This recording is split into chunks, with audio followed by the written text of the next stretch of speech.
US প্রতিনিধিদের সাথে আলাপ করেছি। আমাদের আলাপের মূল বিষয়বস্তু হলো ট্রেজারি ডিপার্টমেন্টের সাথে আর ইউএসএআই সাথে সহযোগিতা সেটা। আর দ্বিতীয়ত বাণিজ্য বাণিজ্যে আমরা এক্সপোর্টার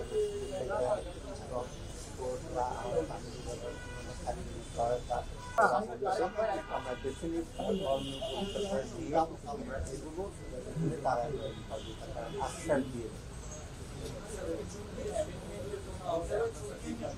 না চুক্তি না এইটা যে চুক্তি হয়েছিল ওইটা নতুন করে আরো $200 মিলিয়ন যোগ করা হয়েছে।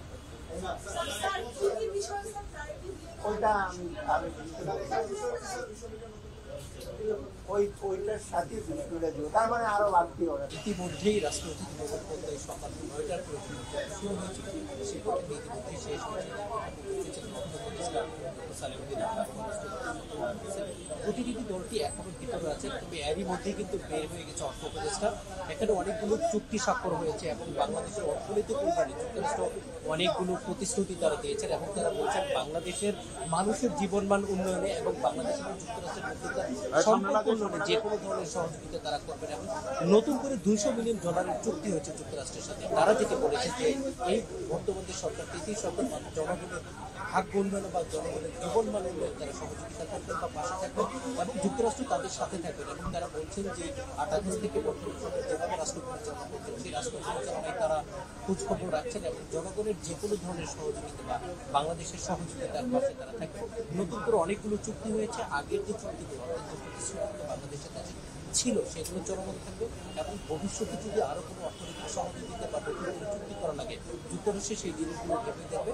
এবং তারা বলছেন যে বর্তমান যে অন্তর্বর্তী সরকার বাকি যারা উপদেষ্টা আছে তারাও তাদের কাজগুলো ভালোভাবে করছেন এবং তারা বলছেন যে কাজগুলো তারা পর্যবেক্ষণ করছেন এবং এখন পর্যন্ত তাদের যে ভাষ্য তারা যে কাজগুলো করেছেন তারা সেটার উপর বিশ্বাস রাখছেন বা বিশ্বাস রাখতে চান এবং তারা আশা করেন জনগণের জীবনমান উন্নয়নে এই যে অন্তর্বর্তী সরকার তারা কাজ করে যাবেন।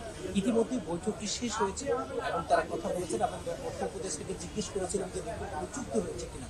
তিনি যে তথ্যটি আমাকে জানিয়েছেন আজকে চুক্তি বলতে $200 মিলিয়ন তারা নতুন করে দিবে বাংলাদেশের অর্থনৈতিক উন্নয়ন খাতে এবং আগের চুক্তি ব্যবহার করতে। ঠিক এই বৈঠকটির পরে কিন্তু প্রধান উপদেষ্টা ডক্টর ইউনূসের সাথে কিন্তু এই প্রতিনিধি দল ডক্টর প্রধান আলুর নেতৃত্বাধীন যে 5 সদস্যের প্রতিনিধি দলটি আছে তাদের সেখানে যাওয়ার কথা বলছে এবং তারপর আবার নতুন করে প্রধান উপদেষ্টার সাথে কি কথা হয়, আবার নতুন করে কোনো প্রতিশ্রুতি পাওয়া যায় কিনা, তখন হয়তো বা আমরা আরো বিস্তারিত জানতে পারবো। যে এখন পর্যন্ত তাদের যে বৈঠকের অর্থ সেটি বুঝতে পেরেছি বর্তমান সরকার তারা বিশ্বাস রাখছেন এবং তারা আশা করেন তারা দেশের জনগণের জন্য কাজ করবেন এবং জনগণ যে প্রত্যাশা নিয়ে নতুন সরকারকে ক্ষমতায় বসিয়েছে অন্তর্বর্তী সরকারকে তারা তাদের সেই প্রত্যাশা পূরণ করতে পারবেন বলে তারা কিন্তু আমাদেরকে জানিয়েছেন। এই জন্য তারা তাদের সাথে থাকতে চান এবং বাংলাদেশের সাথে কাজ করে যেতে চান, এটি কিন্তু তারা আমাদেরকে জানিয়েছেন।